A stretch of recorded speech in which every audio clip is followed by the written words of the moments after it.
Hello and welcome to this week's Parents Chat. The topic we are going to discuss today is screening tools and warning signs of children's mental illness. My name is Gerard Mijon. I'm with the Clarity Child Guidance Center, and we look forward to an engaging conversation with our speaker, Dr. Geoff Gentry. For those who are not familiar with our organization, Clarity Child Guidance Center is a nonprofit treatment center solely dedicated to helping children 3 to 17 with their mental health. Clarity is located in the San Antonio Medical Center and provides inpatient and outpatient services to several thousand children every year. You can read more about the center, of course, at our website, claritycgc.org, and about children's mental health on our prevention and education website, oneinfiveminds.org. Now, before we start, I'd like to provide a few technical details. The webinar will end at 11:30, including a 10-minute Q&A at the end. This talk is recorded, but none of the names of the attendees will show in the recording to protect your privacy. That's also why we're not taking live questions. However, if you have questions for Dr. Gentry, we invite you to post them in the chat space at any time during the talk. Of course, this event is purely educational, and it's by no means an attempt to provide counseling online. Now, we've experienced a few bandwidth issues this morning, so in case the image goes away, stay on. With the sound will still be working, and we will just work through these little technical issues that can happen these days because of all the activity online. Dr. Geoff Gentry is actually Clarity's Senior Vice President of Clinical Services, and as such, he oversees the Center's psychological programs and the clinical training programs, provides clinical supervision, as well as individual and family therapy.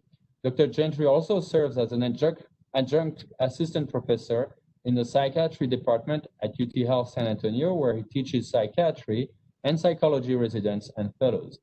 Dr. Gentry is a dad, and I've known him for the past 10 years. He's been at Clarity for over 25 years now, but I especially know his passion in two areas.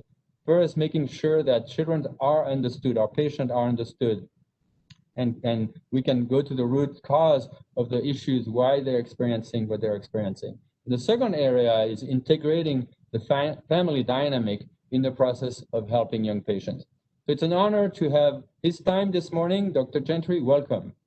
Thank you very much, Gerard. Great to be here.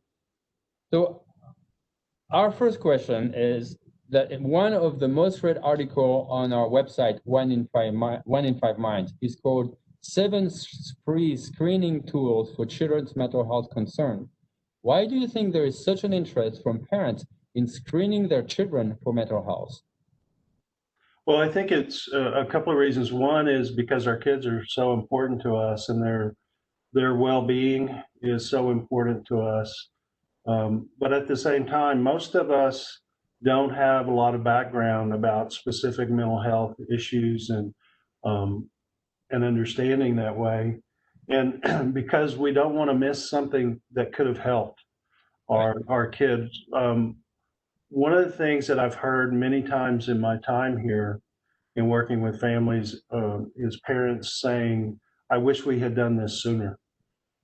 So I encourage people to, if you have a concern, to take the first step. Absolutely. And as you said, this is something that we're very concerned about as parents. And the signs are not always as easy to read, right? It's not just like, okay, you got a cut or you got a cold.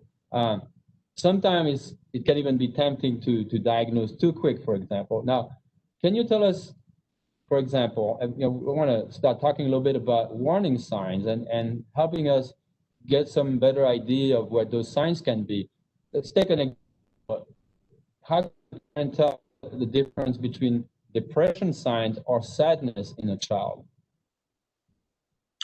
Well, one of the defining features of diagnosis in mental health is that the child's ability to function is some way impaired. And this usually implies a change in some area from how the child was doing before. And like in depression, we think in terms of behavior, mood, and thinking. So examples of behavior could be child becoming withdrawn, maybe isolating more, engaging people less.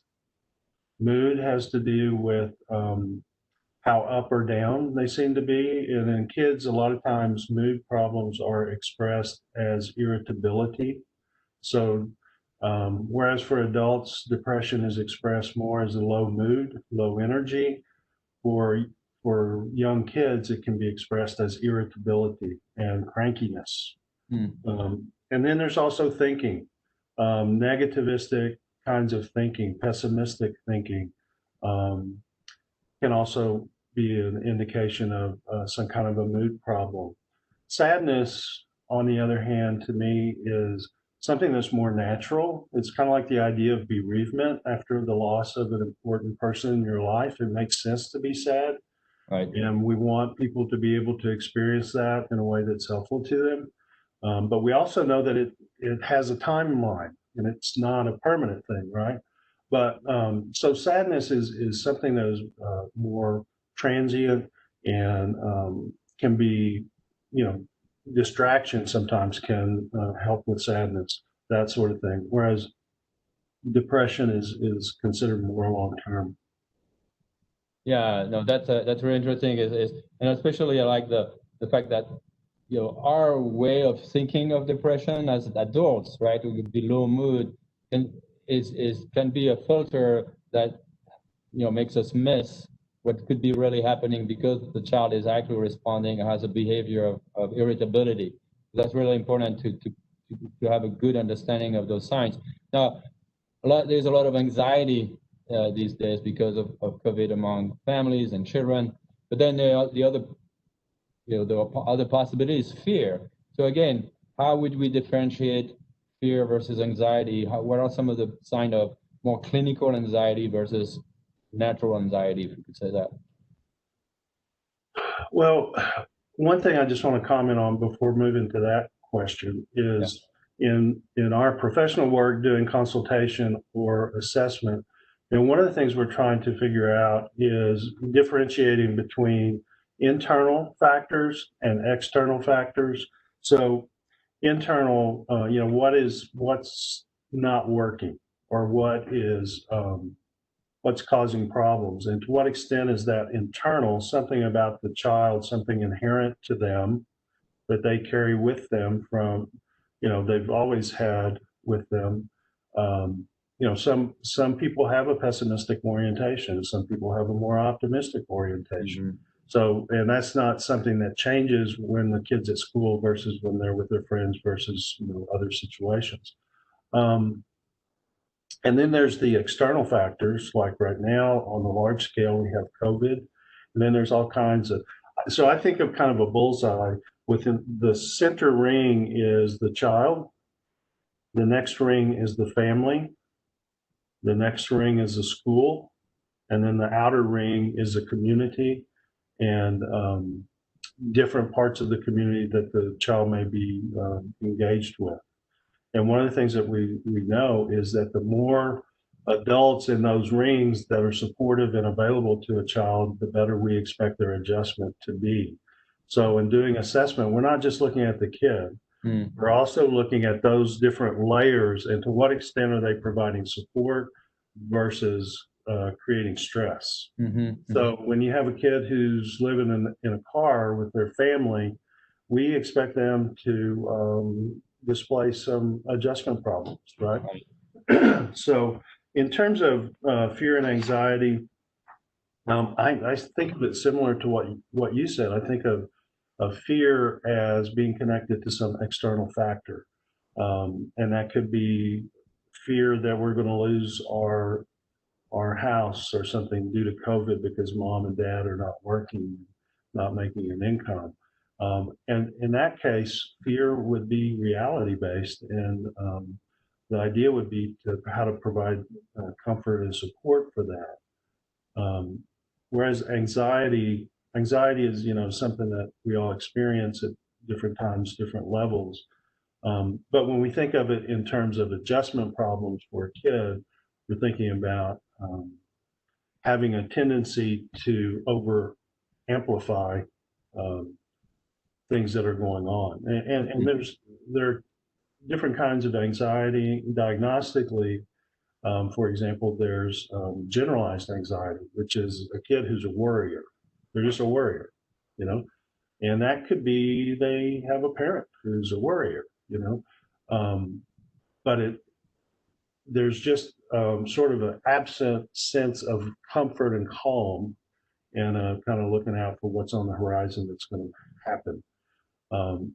And then there are specific anxieties, which are about specific things. Social phobia is one. The biggest one is fear of public speaking. Most of us have anxiety about public speaking. Right now, I'm wringing my hands. You just can't see it. So external versus internal is really big. And then those rings of child, family, school, community, I think, factor into how we think about assessment. Well, it's actually, this is a good transition, and we could come back to some of the warning signs, but now, and I want to encourage people, by the way, remind people, if you have questions regarding this topic, please put them in the chat box. But when we think about assessment, okay, they're really not just one kind of assessment. So could you give us a little introduction about kind of the general philosophy about assessment, and when should parents come into an assessment, and where are the different types of assessment? How do we navigate that? Okay.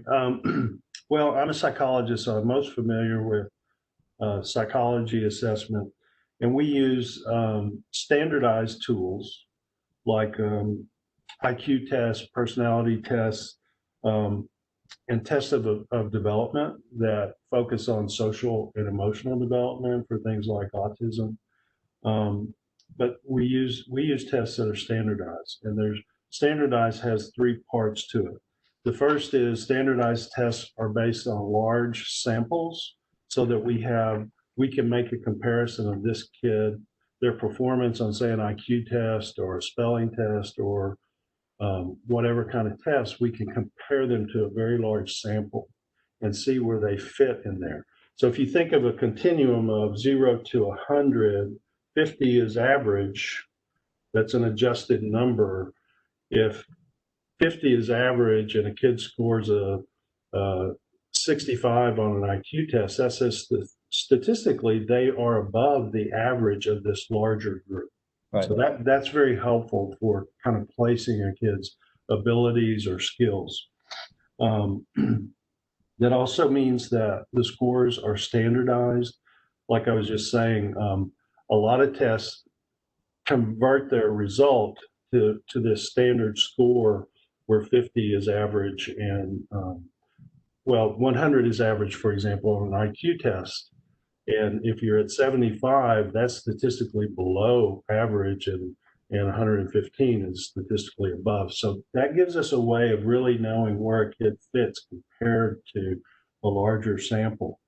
And the other thing about the tests that psychologists use is they have to demonstrate reliability and validity. And reliability just means when you're measuring something, you're going to get the same measurement or close to it every time you do it. It's not going to one time give you 100 and the next time give you 80 and next time give you 120. It's going to be reliable. And then the validity part just means that it's measuring what it claims to measure. And tests have to demonstrate that before they're distributed, if that makes sense. School psychologists tend to focus on academics, and psychiatrists tend to focus, whereas psychologists are using a battery of standardized tests, psychiatrists tend to use clinical diagnostic interviews. That means they focus very heavily on an interview and history. And so they're looking at things like mental status. That includes a kid's estimated intelligence based on their vocabulary and the complexity of their concepts. They're also looking at their thinking. Is their thinking organized? Is it goal-directed? Is it coherent? Or is it circumstantial and it wanders all around? Or is it tangential?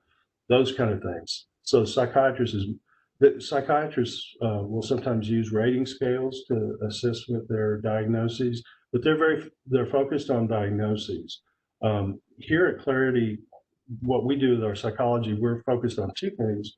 One is sort of the development, the intellectual functioning, social, emotional, but then we're also focused on family, school, and community, and what's their contribution to whatever the concerns are. So that's a big part of it, because we're prepared to intervene at the family level if needed. You were going to ask something?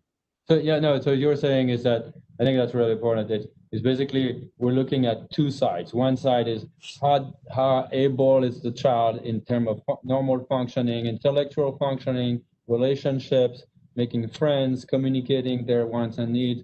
And then there's the how is he functioning in the family and in the school, and what does that look like, right? Yes, and an example of that is in a standard IQ test, there's a verbal intelligence component, there's a visual spatial. So verbal is how does a kid do solving problems with words? Right. And then visual spatial is how do they do solving problems that don't involve talking or words. But then there's two other components. One is working memory and the other is processing speed. And those are hard to assess in an interview.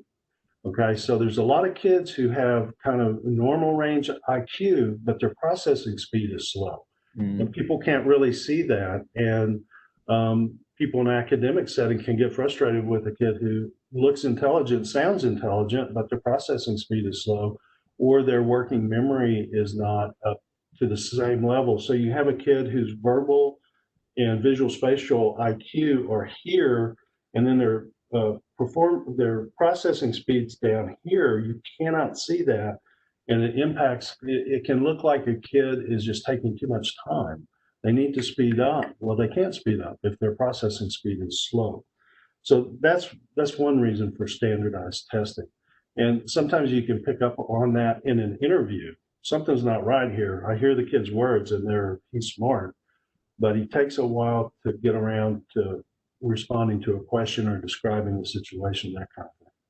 Well, and you're thinking about, I don't know if it's ADHD, but it seems like, an ADHD child, for example, could be very smart, but failing at school, right? Because he doesn't have some of the skills or the internal capacity to follow the program just like the school setup is set up for him. Right. And Gerard, I want to be sure that we leave just a little bit of time to talk about the consultation idea that we discussed yesterday. Yeah, I think so. That is, and we talked about that. It's how do you're a parent, and then the school says, okay, you need to get a psychological assessment. So what do you do? What do we say to these parents? Well, the main thing is I recommend to parents, don't ever go get a therapist. Don't ever go get a psychological evaluation. Don't ever go get a psychiatric evaluation. Go get a consultation. So go see a professional, but tell them you're looking for a consultation about your kid. For two reasons. One is what you think your kid needs might not be what they need. And we see that a lot where parents ask for a psychological evaluation. We do a clinical diagnostic interview and we make completely different recommendations. So that's a result of a consultation. I'm having a tooth problem right now, right here. I'm not going to go tell the dentist what I need. I'm going to go seek a consultation and listen for what's recommended. If it makes sense to me, then I'll follow through. If it doesn't make sense to me, then I'll go see someone else for a consultation. And I think that's the thing to do. I recommend, like with therapy, the reason that's so important is like with psychotherapy, there's a lot of research that shows that the best predictor of a good outcome is the chemistry between the person receiving therapy and the person giving therapy. It's not the training of the person that's given, of the professional. It's not their method or technique. It's how well that fits for the person. And so I tell people, go get a consultation, tell your story, listen for feedback and recommendations. If they make sense, follow through. If they don't make sense, say thank you very much, and then get some help to find another consultation. So a consultation, explain to us, and maybe if you don't want to say a few words about the way we do consultation at Clarity in terms of the first step program. Can you describe that a little bit? Yeah, the first step is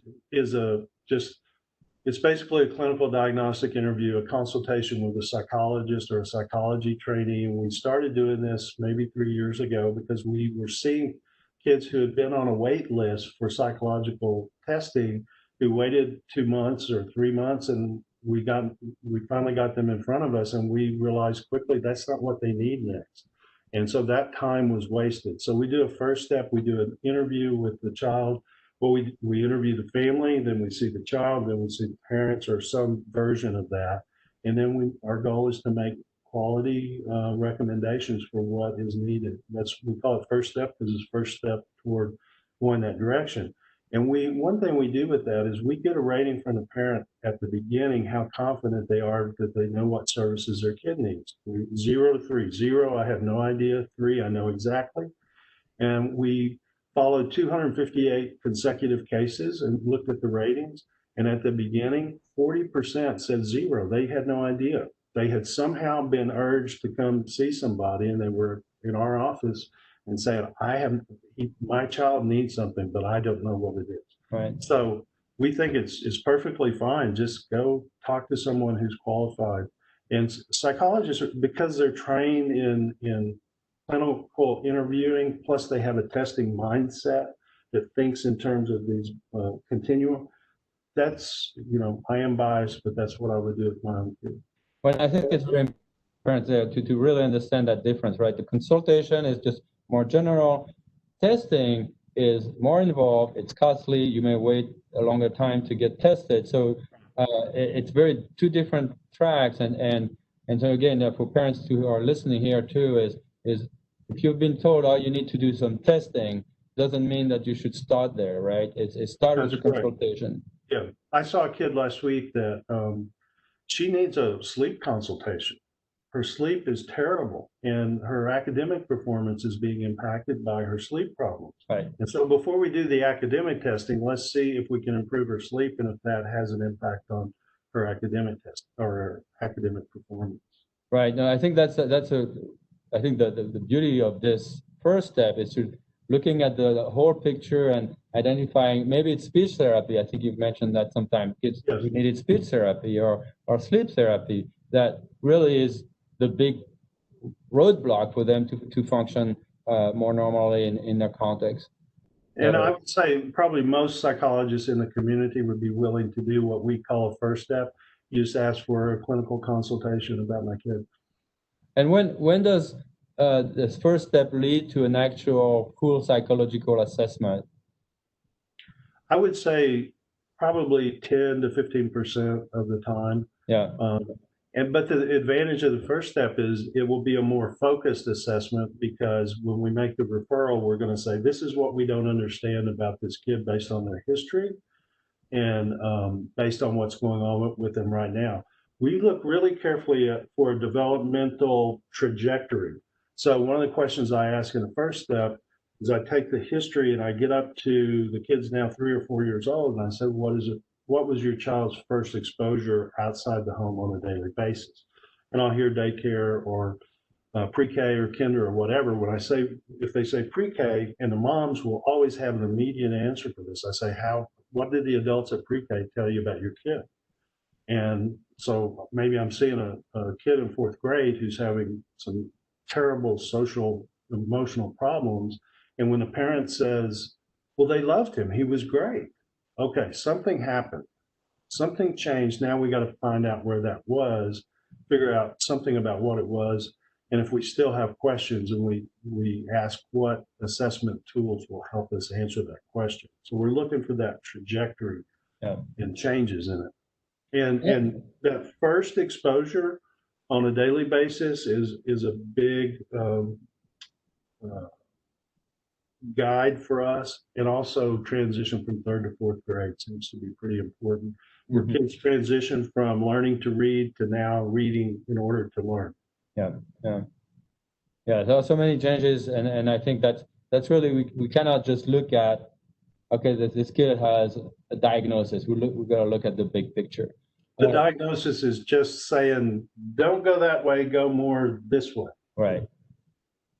No, and someone was asking about, they understand that Clarity is specialized in self-harm and suicidal children, and whether, and are all mental health issues accepted for consultation? And that's, I'll let you answer that, but that's a pretty...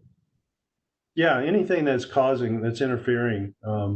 And we schedule the first steps, consultations. We don't schedule them more than 7 days out. So, your kid could probably be seen within 10 days or so. Yeah, I think that's also some of the questions we had from parents, like, the access to this level of care and outpatient care, right, and assessment. So it's a lot.